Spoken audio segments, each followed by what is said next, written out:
आप लोगों के बहुत सारे रिक्वेस्ट आ रहे थे कि भैया हमें जावा बैकएंड डेवलपर का रोड मैप दे दो. So finally I am here with the Java backend developer roadmap PDF. Okay.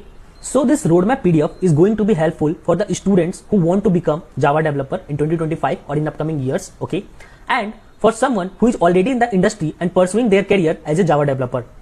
In this PDF, I have tried to cover all the concepts or the topics you need to learn to become the Java developer. Okay. So let's run through the document quickly.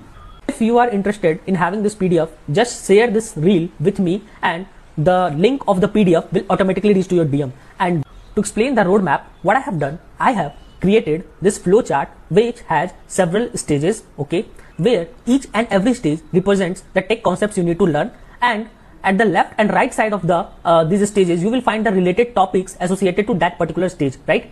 So the first thing you will start with is learning the fundamentals of programming and Java, okay, where post that you can learn Java build tools, whatever the build tools available in the market like Maven or Gradle. After that you can learn version control system, okay, we have so many version control systems available in the market like GitHub, Bitbucket or GitLab, so you can learn any one of them, okay. After that there are few frameworks available for the Java backend which you can learn, that is Spring Core, Spring Boot, Spring MVC or Spring Security, Spring Validation, Spring Cloud for implementing the microservices architecture, right?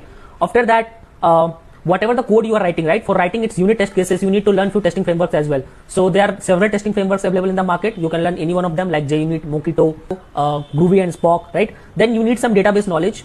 So there are two different kind of databases, SQL and NoSQL. You can learn any of the database based on SQL or NoSQL. Then you can learn how you can design RESTful APIs or the RESTful services, okay.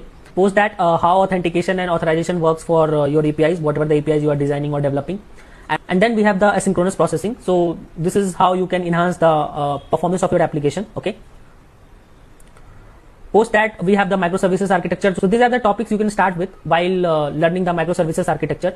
Likewise, you will find the topics for each and every stages like low level design, high level design, DevOps basic, cloud deployment, monitoring and logging, documentation and code quality, and at last the project you can build after gaining all this knowledge, right? I guarantee if you master all these tech concepts, no one is going to stop you to become the Java developer for the upcoming years. Going forward, to learn similar concepts like this, do follow Concepts of CS. That's all for this video. Stay tuned for the next video. Bye bye.